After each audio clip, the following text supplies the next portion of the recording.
From Let's Plays to parodies to original content to game development, this is the Mad Hen House. Like, comment, and subscribe for more updates.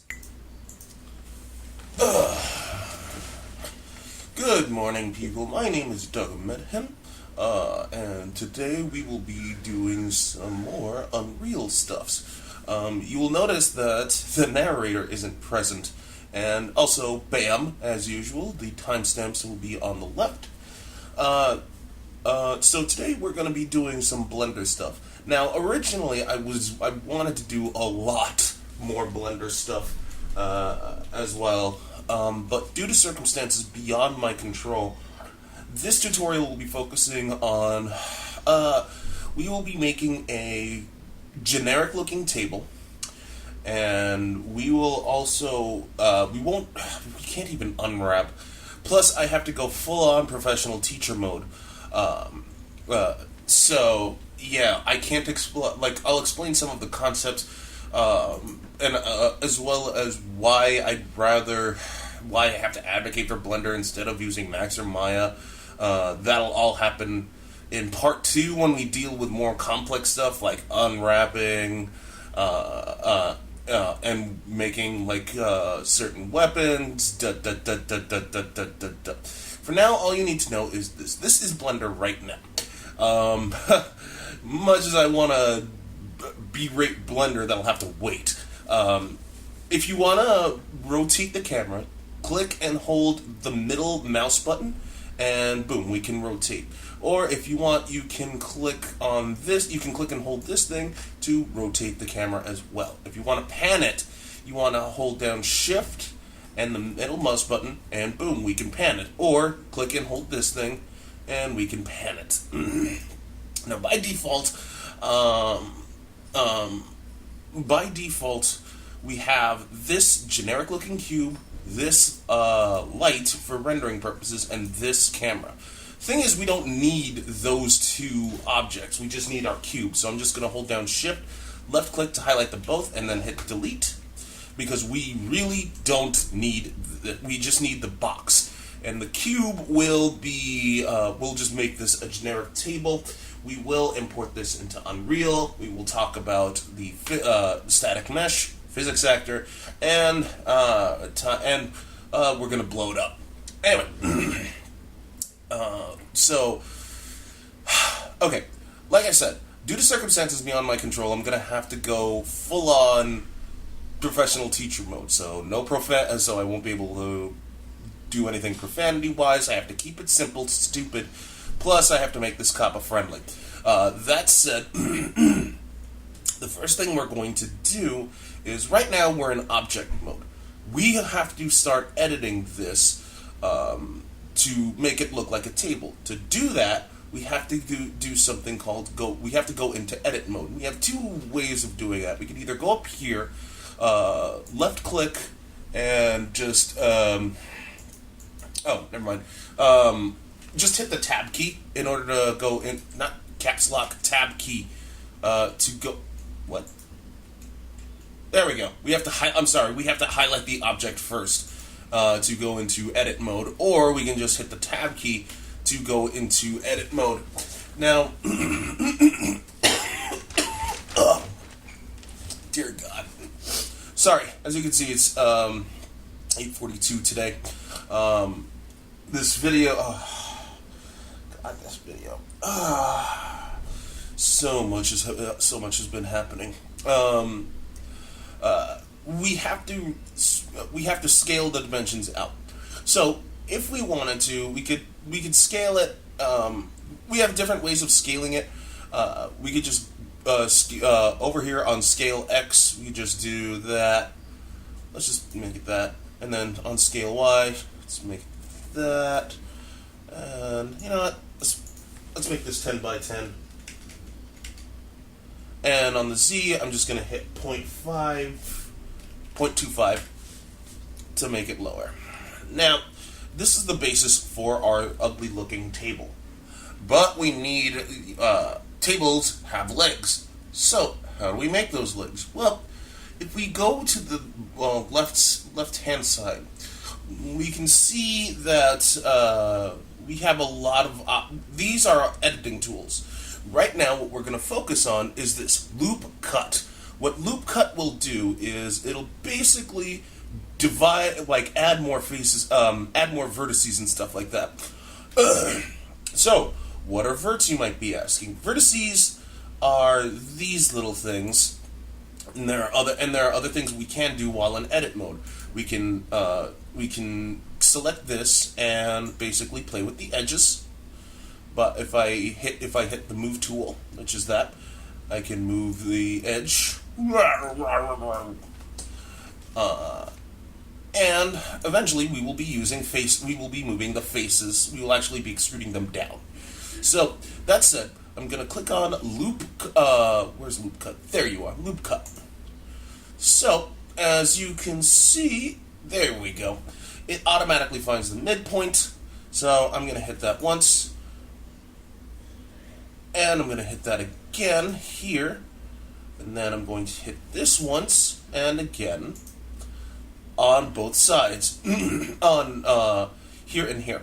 But as you can see, not very good at being divided out. So I'm just going to do this. Yeah, I'm going to do this again. But here and here to try to divvy it out as best as I can. Now, unfortunately, because I have to keep it simple, stupid, I am not going to do any unwrapping. That will happen in part 2. Because, again, like I said, due to circumstances beyond my control, I'm basically forced to do this. In fact, I won't be able to focus on the topics that I really wanted to focus on until the next video. Anyway, so that said, I'm going to exit out of loop cut mode by going into the move tool. Then I'm going to hit the faces option, and I'm going to just get this face, hold down shift, this face, left click, I said left click. Okay, no back facing. Now, all I'm going to do is hit this, extrude region. Now, you can left click and hold to actually extrude, like, unlock the options. So I'm just gonna extrude. You can do extrude by region, and it won't matter much because this is just an ugly looking table. And yeah, I'm good with that for now. But I don't like how thick the actual table legs are. If you are, then that's fine. This is just purely aesthetical that I'm going to do. So here is, I'm going to go back into Vertex mode. I'm going to hit the move tool to exit out of the extrusion mode. So I'm gonna left click and drag to select these faces, vertices. Excuse me. But if you look underneath, you'll see that these vertices aren't selected. So, how do we fix that? Well, excuse me. If we, up here, right? Viewport sharing, nope. We have to find, not you, viewport shading, yes, toggle X-ray. We want to click on that. What does toggle X-ray do? Well, it allows us to select the back facing that we can't see. Why can't you just say ignore back facing? It's a blender. And why should keep no profanity, Doc. Anyway, so we now that we have all these selected, we're just going to move this in right around there. Now I am going to do the same with. You know what? I'm tired of this being so. I'm just going to hit number pad 7 to toggle the top viewport, and I'm going to shift shift middle mouse to pan. Move this inward around there. Oh no, I can't do that because scaling doesn't work. And now I'm just gonna eyeball it. you could say the table legs are uneven. That's fine. For our purposes, we don't. Like I said, we'll be dealing with more complex stuff later. Anyway, that said, yeah, I'm good with this. So I'm just going to exit out of object mode and go back, edit mode, and go back into object mode by hitting the tab key. I'm going to rotate this camera around, make sure that there's nothing else that I need to do, which there isn't, and then I'm going to go up to File. I'm going to go to Export. I'm going to export this as an FBX. And I'm going to go... Now, if you watched my previous tutorials, the previous tutorials had a folder dedicated to where I need to go. In fact, there would be a notepad detailing what needs to be done. But again, because I have to keep it simple, stupid, I can't do that. And I'm going to basically put my stuff in here, and I'm going to call this file table. I'm just going to call it table. And I'm just going to export it out as an FBX. So, that said, we are done with Blender. Thank you, we are done with Blender. I'm not even going to bother saving this down. Now I'm going to run the Unreal Engine 4. Let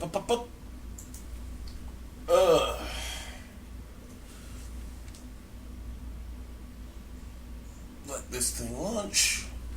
And while it's loading, get up. Gotta get up to get down. I'm gonna charge this because this thing needs charging. Boop. For those who are wondering how much Blender actually costs, Blender is open source and free. Anyway, let's go back into my project 2. Okay. Sorry about that. Unreal crashed on me. Anyway, so what we're gonna do, we are actually going to go back into meshes. We're going to go into our mesh folder, and we are going to import our table. We're gonna click on import. We're gonna double click on table, and we'll get this dialog box. This dialog box, we can't just. We can tell it's a. Well, I'll get more into more detail about this later, another time when I'm actually doing the more complex stuff. But if we want, we can say, hey, can you create a new material for us? And that's if we have any textures applied to it, etc., etc. So we will just click on import. Now, these 3 errors, they're related to the fact that we have no good shading. Or that we don't have any light maps, etc. So right now, this is our table, and this is the material it created for us. Now, if we double-click into our material, we will see that we have this ugly little color that it automatically creates for us. We don't need that. So I'm just going to hit delete. I'm going to hold down the T for Terry key to apply a texture of our own using something from the starter content. So I'll hold down the T for Terry key and left click, and we get a texture sample. What kind of texture are we going to use? Well, if we click on none, I'm just going to go to our search at the search bar and type in wood. I'm going to use I'll use wood walnut. Oak D. Well, it doesn't matter what I use because this is just for example purposes. I'm going to take the RGB channel and plug it into base color.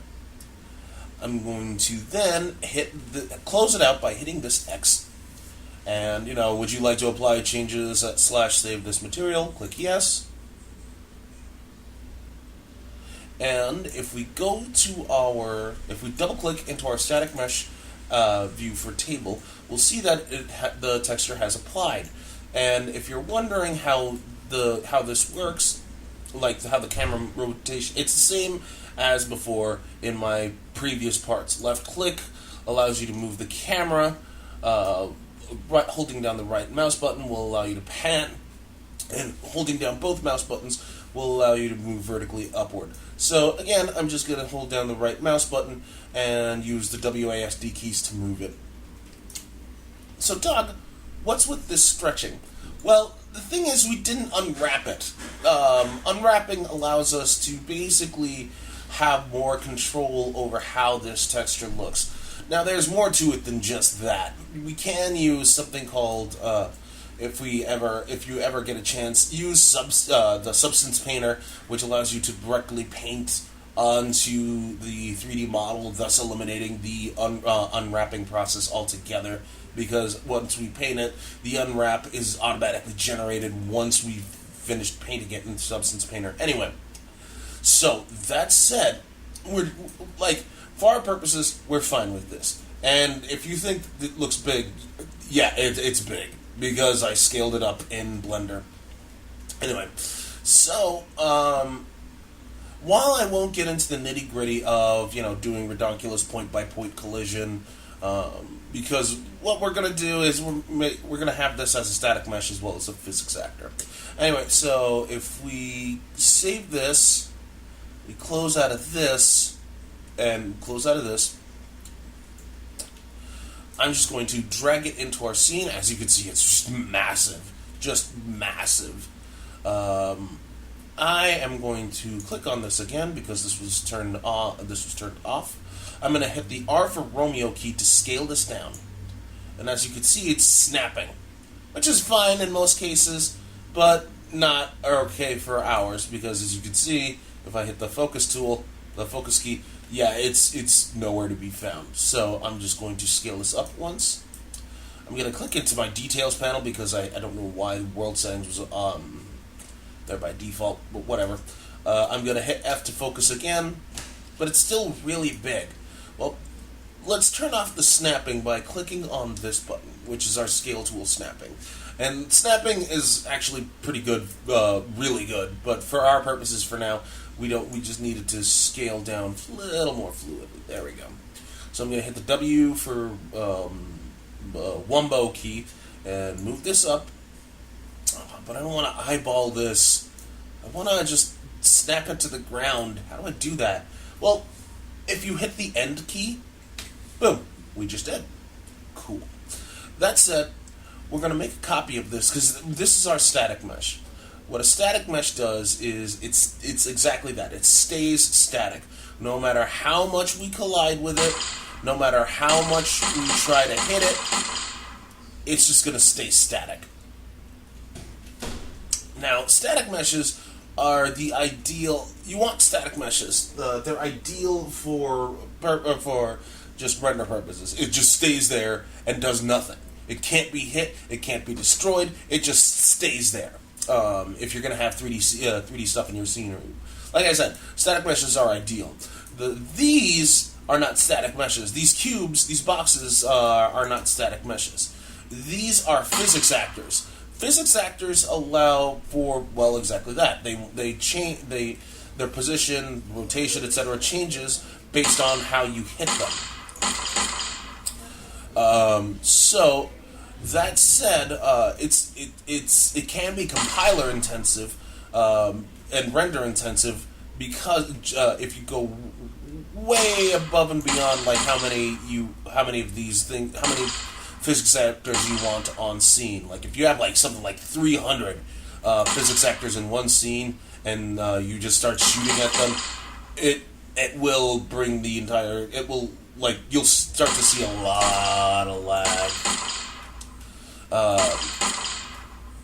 That said, let's have an explosion. We want some explosions. And I want this to be a physics actor as well. I mean, you to be a physics actor as well. So let's make this into a physics actor. I'm going to hold down the Alt key, left click, drag it out, so we have a copy. I'm going to bring this up. And I'm going to go here where it says Physics, Simulate Physics.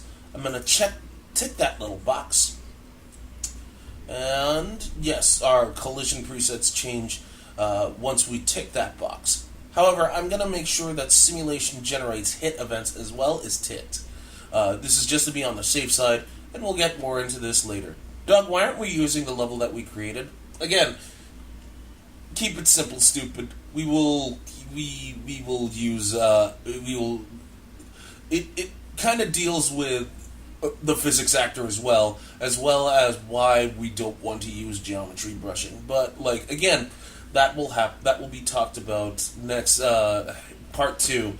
As far as when part 2 is going to be released, I will try to release it this weekend, but no promises. Most likely it's going to be released next week because I have to alter the plan as well so we can accommodate making bringing in our character.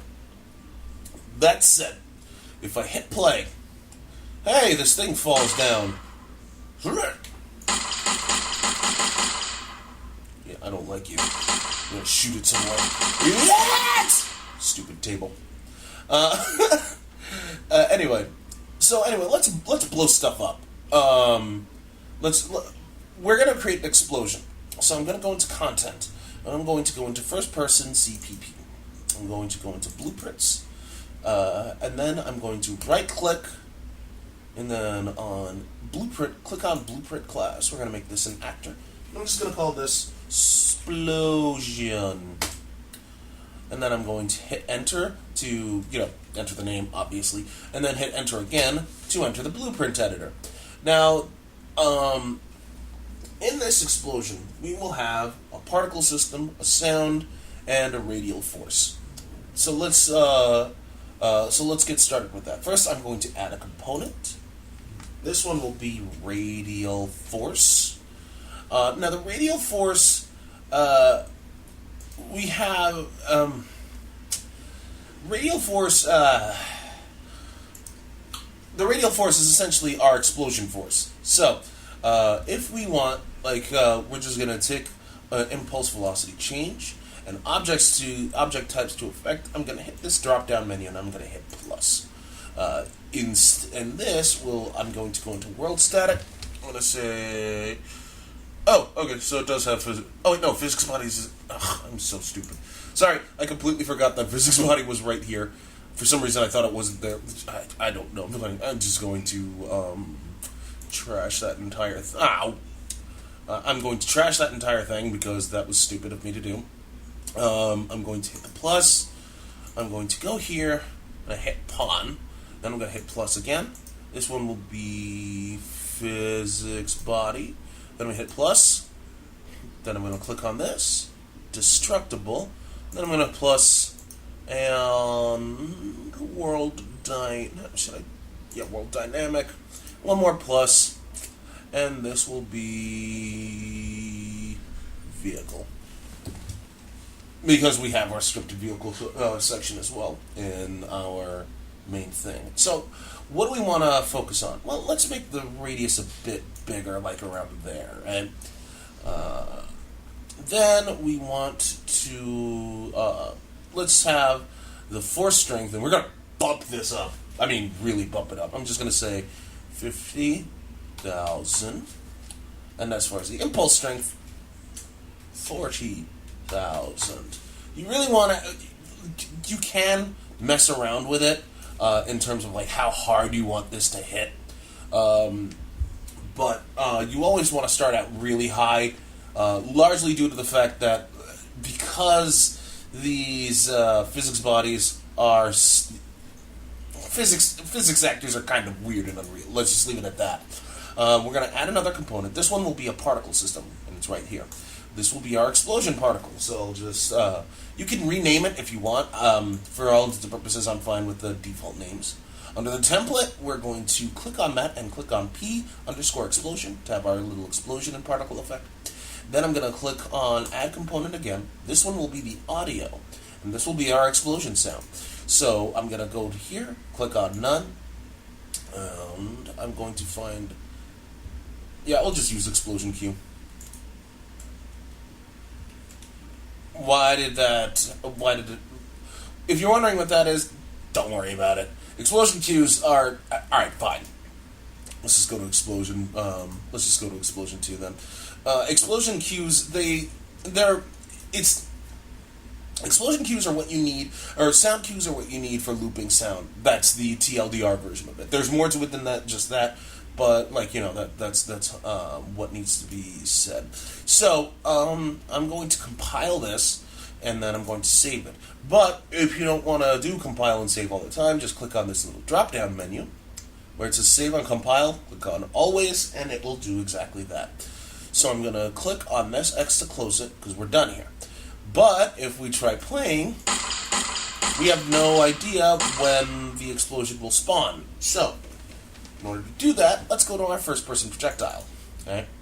So, in here, I'm going to right-click and move around in the graph, because, yes, the other thing I need to do, and I completely forgot to do this, we have to go into our explosion and basically tell it when it's okay to be destroyed.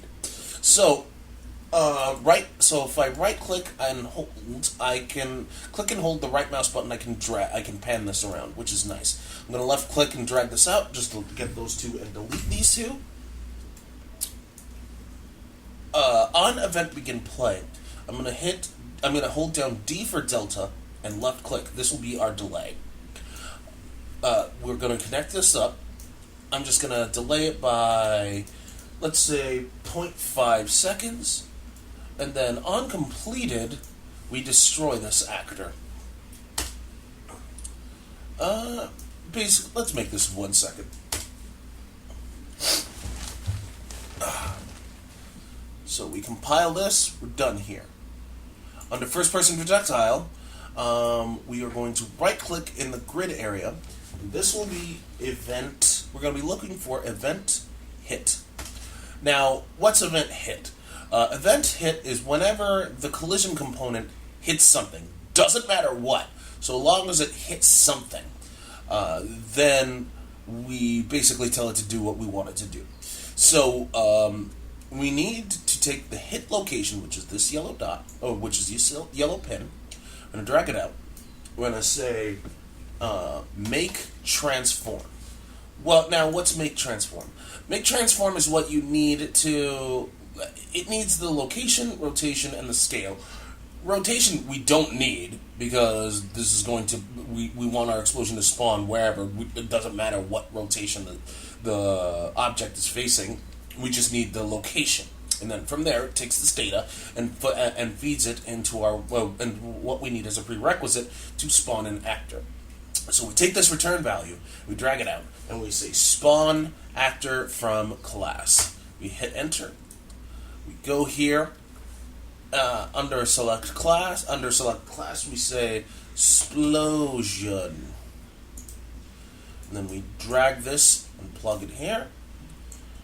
And then what we have to do is we want to destroy our sphere, or the projectile itself. So we take this and we type in destroy actor, and it's going to destroy itself, which is good because we need the. Otherwise, wherever the first-person projectile hits, it will constantly explode. So we'll constantly see explosions. We don't need that. So that said, we're going to compile and save this. Close this out. If we hit play.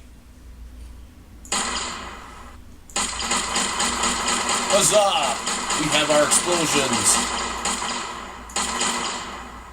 But there's a problem. Hey, wait a minute. Is our explosion working? Well, yes and no.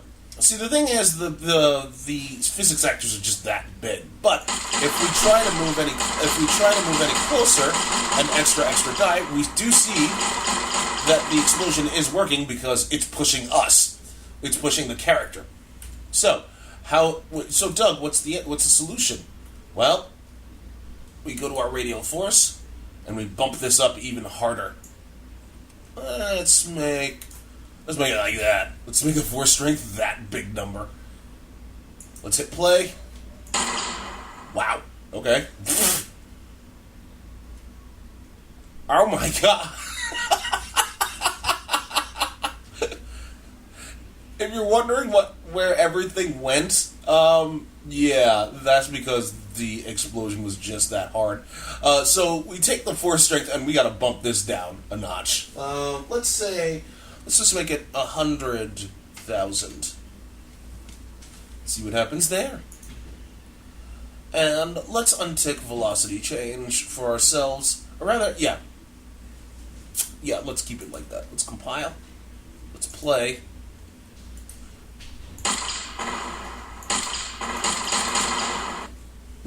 Okay. I'm gonna tick that again. Let's try this again.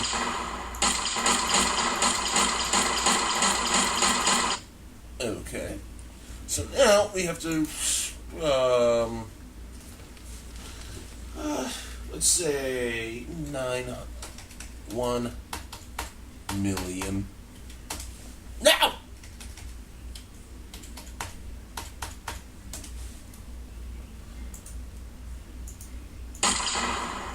There we go.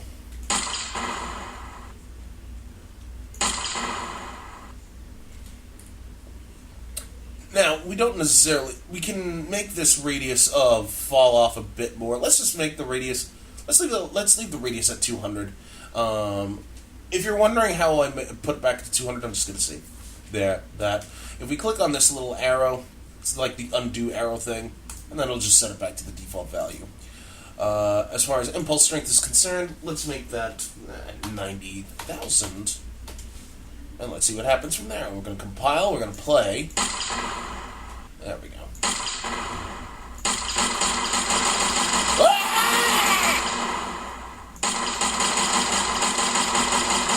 Damn right. I'm going to hit X. I'm going to hit escape because we're done here. Now, the last thing we want to do is... I don't like the way this cube is looking at me. Let's destroy it. So I'm going to hit... Well, let's destroy this table. I'm going to hit Control B to go to the source. And then I'm going to go to Edit. I'm going to go to Plugins. And I'm going to scroll down. Actually, you know what? In the search bar, I'm going to type in Apex Destruction.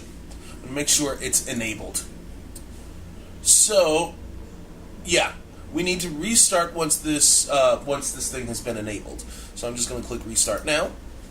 We're going to save the selected. And we're going to wait for Unreal to reload.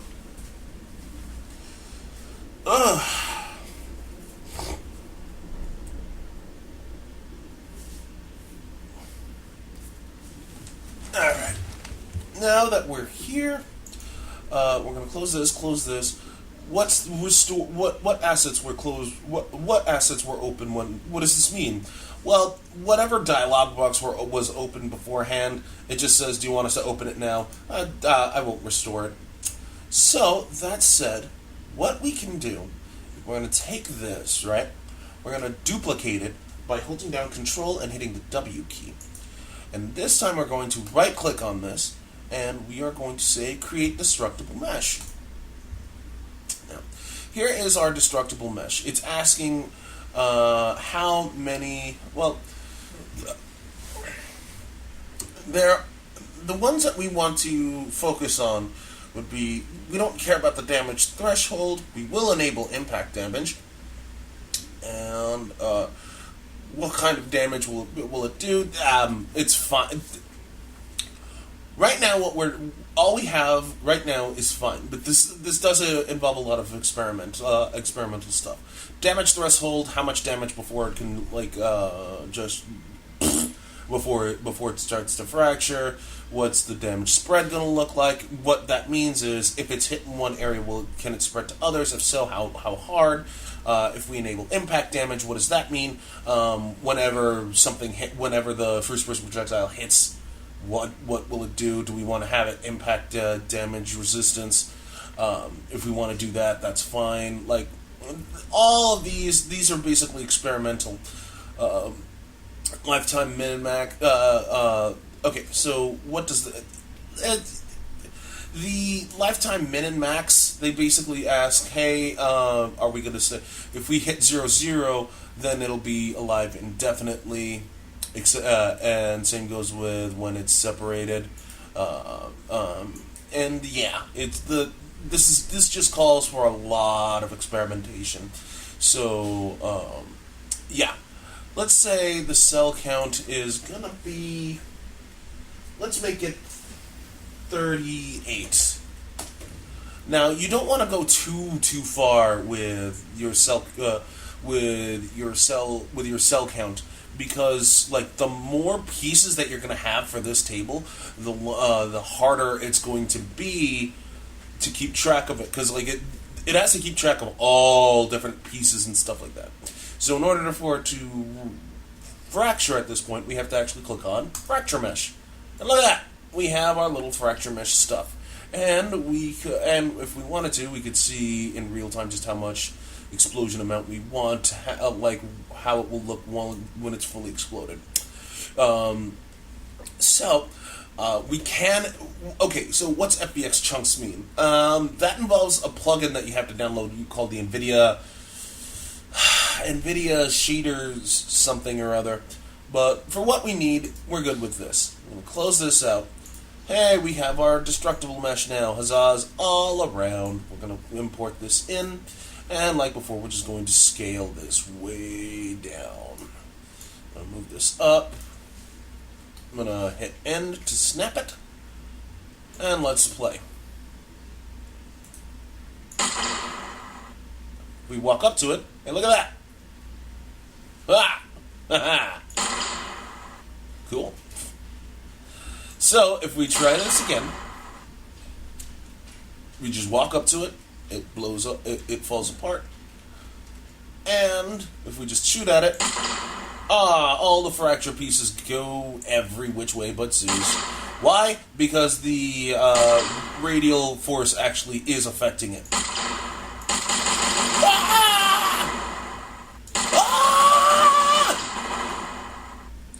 Whee!